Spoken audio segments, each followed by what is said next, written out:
All right. Well, good afternoon. My name is Tamara, and welcome to Love in a Big World. Today, we are talking with my friend, Diana Patton.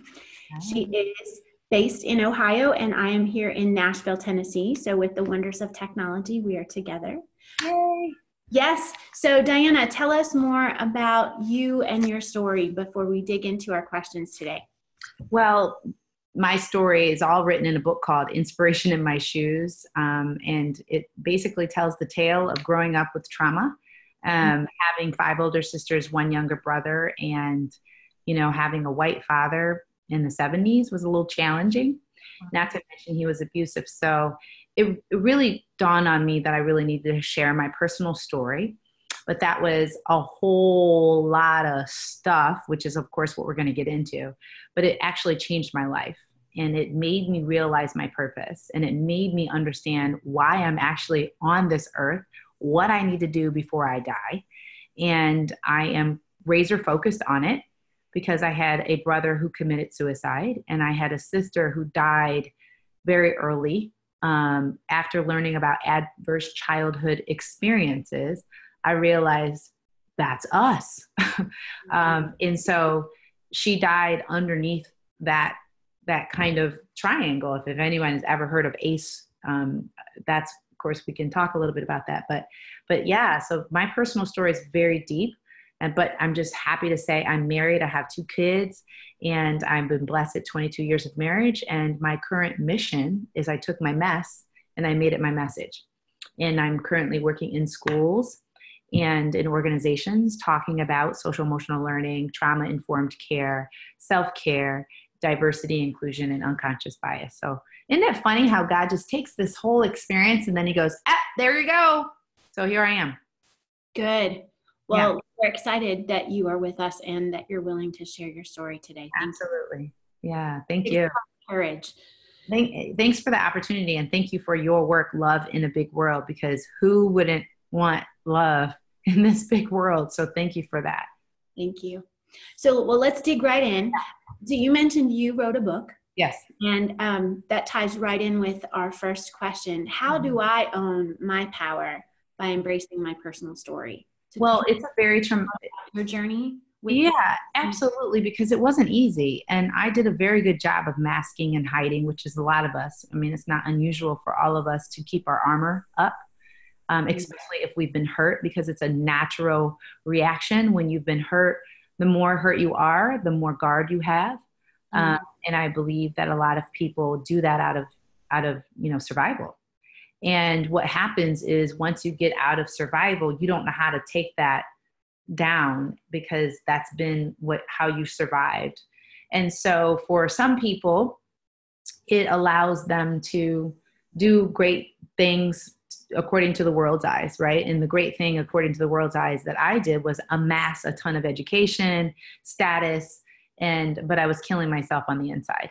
And what I mean by that was I felt I was always kind of faking my life and putting on these airs, and I just would cry a lot at home.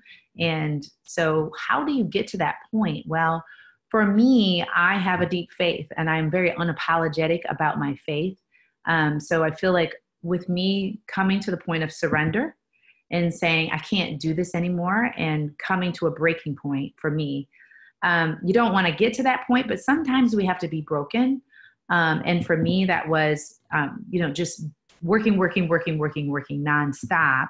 And then one day once I started talking to God and asking him to help me because I needed help, it's funny how the universe will come straight to you, because the first part is surrender, right? You have to really get to the point where you're like, I am so tired of being tired, right? And then you start to kind of take some chips off your shoulder and you start to surrender. If you don't have faith, I would just say, maybe you need to get quiet and get to the point where you're going to say, I'm done living this life, right? And then I believe the universe will start to manifest itself to you. And for me, that was working in the corporate world. I was working at Owens Corning, and a general counsel for that organization asked me to run the United Way campaign. And he asked me to share my personal story. Mm. And in that moment, I was very like, well, what part of the story do you want to know? And why do you want to know that? Because, I'm guarded. I don't want people to know about my life. And so I'm very, very quiet about everything, living very small. And in that moment, he asked me to do that. And slowly but surely, I felt safe because I felt in a safe space, which is very important when you're first telling that story. And I shared it. And in that moment, I write about in my book how I started shaking. My mouth was very dry. I was nervous. I thought I was going to pass out. I thought I was just going to die in that moment, because that's what you feel like when you start to release. And you start to release this traumatic experience. And from that point on, I realized a weight had been lifted. And it's then from there, you go back into fear, right? Oh my gosh, is he going to fire me? Is this right? And so then these thoughts start to come up. And for me, it was asking God to renew my mind, to start to get into this process of really getting quiet every day, writing down my journaling, starting to ask God to help me realize what this means to me. And as I started looking back on my story, I started putting pieces together of, oh my gosh, I started seeing things differently. And that's what happens is your visual cortex starts to open up. You start perceiving things different, and you start kind of digging in differently. And now, granted, I started reading a lot of books, emotional intelligence, strengths finder. I started digging myself into leadership books. Mm-hmm. And I, of course, already had a practice about myself of prayer and getting quiet. I ran, which I wrote about. Running and doing all kinds of things like that helps you. And then I read this phenomenal book called The Body Keeps Score by Dr. Bessel van der Kolk, I believe, and Dr. Bessel van der Kolk, which gave me this understanding, oh my gosh, this makes sense to me of how my body was keeping score of the trauma that I was leading and why I was responding that way. And that's when I stumbled upon adverse childhood experiences. Mm-hmm. And then I learned, oh my gosh, my brain and how it's wired because of trauma. So you have to do your research on yourself. You've got to start to learn about the way you operate. And this book, Emotional Intelligence, really helped me start to unwind. Actually, the first book that came out by Daniel Goleman, Emotional Intelligence, really made me go, oh, I'm emotionally intelligent. No wonder I don't have this high IQ. And that just, I'm telling you, you've got to start digging in and reading and learning and spending time with your faith, with your spiritual practice, whatever that is. I could go on, but I love this discovery process. Yeah. So what I'm hearing, and you're really talking about the first point about owning your story, and then also your daily practice of self-care and intelligence. Yeah. And I love that, and how those two blend together. Yes, and what I hear you saying is that the first step is humility. Yeah. Recognizing that we need to surrender. I mean, that's the first step in 12 steps, isn't it? Yeah. Recognizing that there's a higher power. Stuff I can't control, Yeah. And then also that continuous curiosity and willingness for lifelong learning to say, okay, I don't have it all figured out. What can I do from here? And then recognizing that it's a healing journey. Yeah. Not something that's going to get fixed overnight. And it never stops. Here's the thing. I think one of the things that I really encourage each person who's listening to do is, and I know I'm diving into the next one, but yes, I'm very you have to have patterns. So everything is built on habits and patterns, right? So every decision and every result of your life today is based on a habit and a decision that turned into a habit. So for me, running was a thing, right? It was a thing I did all the time. And that helped me kind of understand my mind a little bit more. Everyone needs to get into a physical practice, right? There has to be some physical practice that allows you to release, right? Some of these, the cortisol, the hormonal releases that come from that, because that triggers you to be able to have even more releases mentally. I am not a psychologist. I am not going to be talking with all those proper terms. I'm just going to tell you what a human does. And I really believe that without my running and without that practice, I don't know that I would have deeply, and of course, without my faith, I would have deeply known to start to dive into that. Because I feel like sometimes we as humans, we get into these ruts, right? And some of when you say, oh, I got to tell my story, you tell your story, and then you get shamed, and then all of a sudden you pull back, and then you start falling back in the rut. You've got to work every day. That's why you have to constantly, go into what seems challenging and hard, because it's supposed to be challenging and hard at first, right? When you first share that story, then I realized, oh my gosh, I got to keep telling my story. And the more I told it, the less dry mouth, the less shaky, and the more I started to heal. That then started the journey in writing the book, right? Because then I'm like, holy crap, I got to put it out there. But it's a step process. And I learned a lot from Brene Brown and her work as well, on vulnerability that helped me. So I was just going to talk about that. I think sometimes people are so surprised when I share my story as well, and they'll say, wow, you're really vulnerable. But what I've learned is, like you, my vulnerability dismisses the shame that I've carried. It also helps uncover other people from the shame that they've carried, and gives them permission to say, oh, I've been through this, that, and the other as well. And it brings us together and actually builds community. Correct. Vulnerability builds community. It truly does. Yeah. So what I'm wondering is, as we're talking about, embracing story, our daily practices, how does this connect to, and vulnerability, how does this connect to bias? Mm-hmm.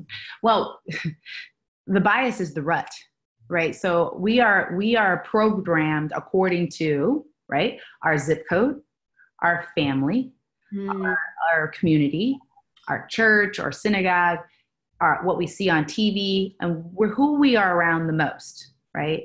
And the less you recognize that that's how you're programmed, the higher your biases are, right? Or let me put it this way, the recognition of your biases, because everybody has biases. Right. Everybody has biases. Let's just clear the air. We are all biased. But when you don't have a practice of looking in the mirror and recognizing your ways, you won't understand your biases. You won't humble yourself because, I'm not biased. You're not going to recognize that we all have blind spots, right? In fact, there's a book called Blind Spots, Hidden Biases of Good People, that everyone should pick up. It's a great book to read because not only does it give you the human aspect of it, but it's all backed up in science. I mean, Harvard has done a ton of research in this area. And by the way, it's by authors Anthony Greenwald and Mazrin Banaji. So those two. I'm writing this down so we can include it in a follow-up email. Yes, put that in the link. That's a very important. If you are in the space of working on biases or unconscious bias, you need that book, because that book is going to help you and it's also going to give you some assessments that you can do for yourself. But getting back to your question, if you're not, first of all, surrendering, right, taking pride down, right, you're never going to recognize your biases. True. So, and then that emotional intelligence helps you readily learn about them, and you're more likely to hear and listen to what other people say, right? Yes, so important. Mm-hmm. So how does the next question that we're looking at is, how do I rise above every difficult circumstance by training my thoughts? Right. So your thoughts become thoughts turn into behavior, right? And your behavior turns into action. Mm-hmm. So you have to go back to the source of, why are you doing things the way that you do? And it all starts with, what are you thinking about every single day?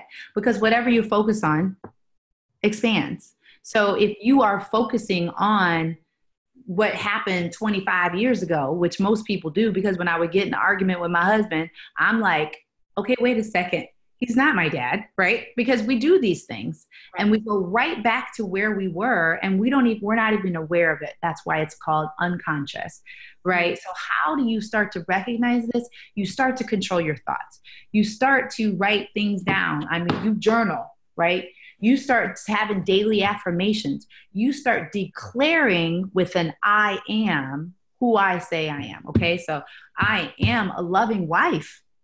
I am a kind, compassionate person. And I am repeating this every day. What I focus on expands. So if I'm constantly saying, he's this, he's that, why don't he, and why is that person, and why is that? Well, that's what I'm going to be getting, right? So how do you rise above every daily circumstances? I start to control this. I spend less time trying to control that person, that person, that person. Why that Facebook person said that? Why did she say that? I can't believe that. And if you're focusing on television and the shows, that's what you're going to get. So what you focus on expands. How do you rise above it? You do that.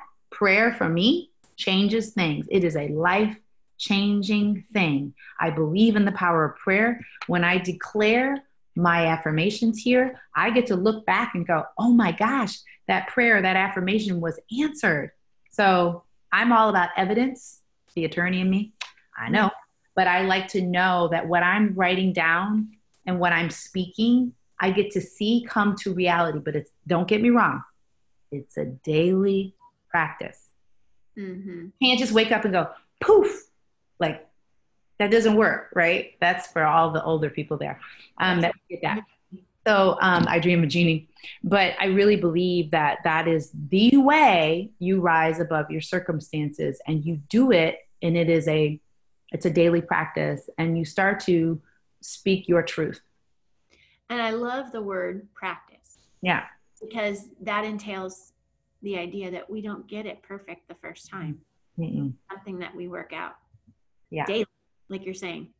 Yeah, it's like working out and muscles, your brain is the same way. I mean, your brain can only if you tell your brain if you close your eyes right now and you tell your brain that you're thinking of a lemon and you start to visualize that lemon, your mouth will literally start watering because your mind is that powerful. Mm-hmm. The body will respond to the way the mind perceives things.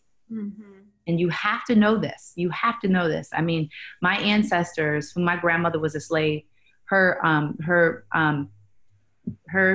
parents were sharecroppers. They had no laws. All they had was this. Mm-hmm. They trained their minds to believe differently. You want to talk about rising above the circumstances? Talk to my grandmama who did not have a high school diploma. She had a 6th grade education, but dies as being one of the women who was considered in the Ohio Women's Hall of Fame. Okay? If my grandmama could rise above circumstances and she had a 6th grade education, I got a law degree, which means nothing. That's how you do it. Right. So how can we take all of this, the owning of our story, our daily practice, the recognition of our biases, the training of our thoughts, how can we take all of that and move forward to becoming an advocate for others in need, particularly children? Number one, let's start our own neighborhood. Do you know your neighbor? I mean, seriously, everybody's trying to join this march and do how about like taking some stuff over to your neighbor and just saying, hello, hi, I don't know who you are. I've only lived here for 20 years. I don't know who you are. That's number one. Okay. Because once you start to become, you like yourself, you love yourself, and you start doing this daily practice, your world starts opening up, starting in your own neighborhood. Okay. Then once you're nice to your neighbors, because, if you're nice to everybody else and you're not nice to your neighbors, then it's like, oh, is this the same person? Right. Mm-hmm. So then you drive out of your driveway, and then you go to you go to the store. You're nice to the people at the store. You smile, you talk to people, you look them in the eye. Can I hold the door for you? Right. And then you want to take it a little further. If you're working in schools as an educator, the number one thing you need to do is have a daily practice, because we can't keep going into the fire every single day and expecting not to get burned. We're eventually going to have compassion fatigue. We're going to fall to, cynicism. So this is when I work with educators. This is what I'm talking about. I mean, I'm holding us to that level. Then there's where hope and compassion fit in. Hope does not have a box. Hope is built on our confidence. It's having faith in things that I can't even see. It's remembering why I'm doing what I'm doing, not what I get. It's why do I do this? And then you own your story. That's what changes a child's life, not your degree, not the many dissertations that you have, and how well you know science. What changes that child's life is your ability to be transparent and vulnerable with them, love them, see them, respect them, make them feel like they matter, but you have to make sure you feel like you matter first. Mm-hmm. That's where I could give more books, but we're just going to leave it right there. So good. And I love what you're saying, because that's what we're teaching with Love in a Big World as well. Yeah. Start far, I love it. Make it a practice. And it's in the daily things. Yes. That I think it's in the mundane, in the practical. Mm-hmm. And I think sometimes, like you said, we get caught up trying to do something really big and bold, and we forget that it's the small moments that add up over time that really make a difference for us and for those around us in our world. Absolutely. I mean, if you haven't watched the movie A Beautiful Day in the Neighborhood. I was just going to say that. I just saw it on Sunday night. Amazing. It's so good. Everybody needs to watch that. Yes. That's our work. Say about it. Well, not to mention Tom Hanks looked like my husband. I mean, Tom Hanks is so fine. But beyond that, this sounds weird, like saying Tom Hanks, Mr. Rogers looks good. But no, Tom Hanks just plays an amazing role. But Mr. Rogers had it. He's like, this is his advocacy. And no one knew that this is what he was doing, right? But the story, the fundamental part of the story is forgiveness. Yes. Everybody needs to forgive. That's the humility part. That's the surrendering part. That's the drawing a line. I give up, right? And then you can start to forgive. And forgiveness is a special secret sauce to your ability to love and to have compassion and to have hope and to have trust. Absolutely. Absolutely. And the other thing that I thought about after I left the theater Sunday night was how timely that movie is. Yes. Because it's really telling the story of trauma. Yes, it is. How, as an adult, it's absolutely essential. Yes. When you're a parent. Yeah. And when you're somebody who works with kids, to deal with your own stuff because you get triggered. Yes. And I just thought it's a perfect movie for this time in our society. For sure. Mm-hmm. Yeah, it's beautiful. So friends who are with us, if you are able or like, please chat your question. We have a few more minutes and we're just going to keep digging. But if you have questions that you would like to ask Diana, go ahead and type those in your chat. That would be great. So Diana, what's next for you? Yeah. A book. No. Another book? Yeah, that will be coming up. But what's most immediate is my January 16th celebration. And I'm asking people to join me on January 16th in Toledo, Ohio, for 6 to 9 at a place called the Registry Bistro. And I can share that link. But if you follow me on social media, you'll be able to I'm going to start talking about this a lot more. What's the purpose? It's to really say, hey, schools, we got, hey, are you out there? We've got to rise up. It's a new day. It's 2020. We need a new vision. We need to start to put into motion, right, this idea of inclusion and care. And we need to have that as the strategy. That is the key strategy to meeting the needs of the whole child. And so I am proclaiming and declaring and putting it out there. If you didn't know before, now you know, on January 16th, that this is what I am doing. And I've been doing this work just like you've been doing this work for quite some time. And it's people in this space who need to be like out there. Like we need to be out there leading and helping and sharing and helping our educators help them figure out solutions. So what do you feel that looks like? I mean, from your perspective, from all the work that you've done, also taking into account your corporate and legal background. Yes. How do you think this work gets done for caring? In order for people to change, how am I being scored? How am I, what's tied to my money? Okay. Mm-hmm. So unfortunately, we need Department of Education to say, okay, you know what, guys? I need to say that we've got to start measuring the way that you are impacting kids, right? There are metrics, there are assessments, and we got them all on the Department of Education website, right? And so we can do this now. But right now, schools are being measured for various things that have nothing to do with the whole child, right? It's all about, discipline, and it's so secondary. So the educators are frustrated because, hey, I would love to hear what you have to say, Diana, and it sounds so good. Thank you for telling me to think about myself, but I have no time for that, right? And so we have to build that into, it's got to be a metric. It's got to be a measurement. And in Ohio, it is a part of the 4 quadrants of learning, social emotional learning. But right now, the schools still aren't being scored on that, right? So we have, that's got to match. Number 2, it's this whole, everything we're talking about, it has to be built in the curriculum. You start your day with, hey, what's new? What's good? What are you grateful for? Right? That's a big piece of it. And there's more in my RISE program, but then also, and in your program, but I have an app that's going to be coming out. I'm working on it, called the RISE app. And it's to help build education, it's build relationships between the educator and the student. Yes. I have a lot going on, but yes, you know what? We should, right? We should. I mean, yes, we're alive. We're alive right now. We should do the hard work. Yes. So I love what, all the things that you're talking about. Yeah. And you and I've spent enough time together that we know that we're in that same world and trying to accomplish the same thing. But when I want to go back to what you said about assessment and evaluation. Yes. One of my friends, I don't know if you got a chance to meet her at the Castle Conference in October, Carolyn Chase. She's from Austin ISD. Okay. I would say out of everybody or every district that I've heard what they're doing when it comes to evaluation and assessment, because I get nervous when people start talking evaluation and SEL, because so much of the assessment that's happening with math and language arts is punitive.